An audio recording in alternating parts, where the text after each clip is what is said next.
Well, earlier, Second Minister for Finance Lawrence Wong gave us his thoughts on the budget debate, and we started by asking him whether Singaporeans could possibly see a further hike in taxes to cover increased healthcare spending. We are talking about GST increase to 9%. We've said it's not necessary in 2021, but we will have to do it by 2025. You are right that the GST alone will not be able to cover for rising healthcare expenditures. So at that time, we will have to look at other sources of revenue to strengthen our revenue base. And we have different options to choose from.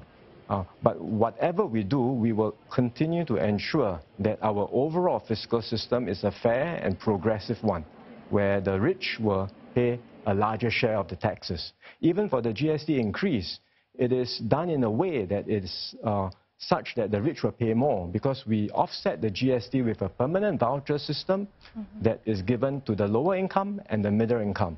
So in for GST in Singapore, the larger share of GST is in fact borne by higher income Singaporeans, foreigners and tourists. That's quite unique, and that's the way we have done our GST system. But overall, we will continue to ensure a progressive taxation system. Another big news today, pay cuts. I mean, ministers like yourself and SIA as well. And I'm just thinking, if more companies were to sort of do this, is there going to be a chicken and egg situation where people are going to spend less and our economy is going to take a bigger hit? Yeah. Well, a lot of attention has been paid on the pay cuts, but we've forgotten that we have also given a special bonus to the frontline workers, up to a 1-month bonus for frontline workers, especially of healthcare workers who are I think making tremendous sacrifices and working tirelessly to care for patients and to fight the virus. So that's a package for them, as well as we are giving a grant for the clinics that are on the front line as well. So overall, notwithstanding the pay cut, our budget this year is still a strongly expansionary one, and it will provide a much needed boost to the economy. I think there's also concern that I know that right now the situation is still very fluid. We don't exactly know what the full economic impact is on Singapore because of COVID-19.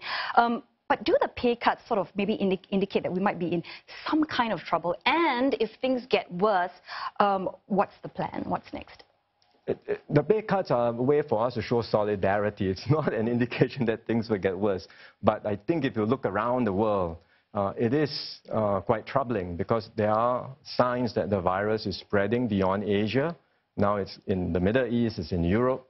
And experts are already saying that you are seeing early stages of widespread transmission of the virus across different countries, and we could very well be moving to an early stage of a global pandemic.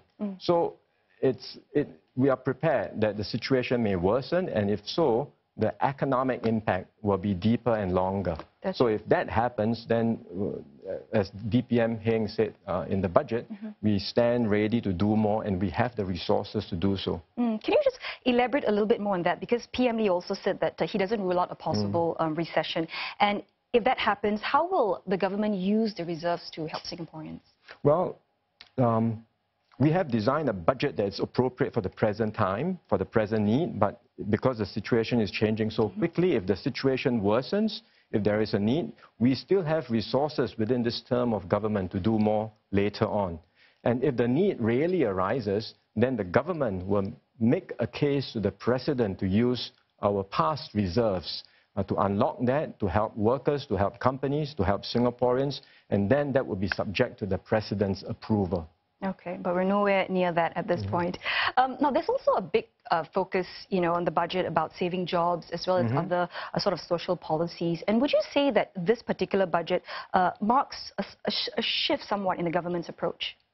It's always been the government's focus on helping Singaporeans. So even when we talk about providing support for companies, that support for companies is with a view that companies are the engines of growth, they are the engines of job creation, and our ultimate objective is really still to help Singaporeans have good jobs. So that remains our focus all this while. In this budget, we continue to have that priority to help Singaporeans stay in their jobs, get better jobs. We've also focused on older mid-career workers in their 40s and 50s who may be facing some difficulties with job transitions, with skills training. So we are giving them more support. Okay. I want to touch on what Mr. Heng said about this budget and how it will actually also strengthen the government's social compact with the people. Just wondering whether if the key values of our 4G leaders have sort of taken on a somewhat different approach from previous generations.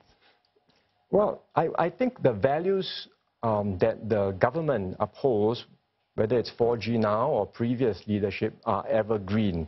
We want to uphold a fair and just society. The means of realizing this will differ from time to time and depending on circumstances. So I think in today's situation, how best to ensure social mobility, how best to address income inequalities and even out opportunities for everyone in society. We may have different options and different schemes and programs as we have in this budget, but that value remains unchanged. One thing that is different in this budget is, I think, a stronger emphasis on partnership.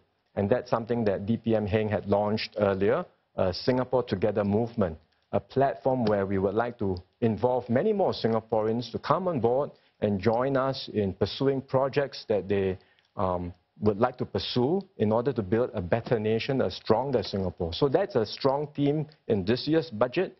It's a strong theme for a strong area of emphasis for the 4G leadership. And as we go about discussing the budgets of different ministries later on in the next few days, you will find that theme continue to be emphasized.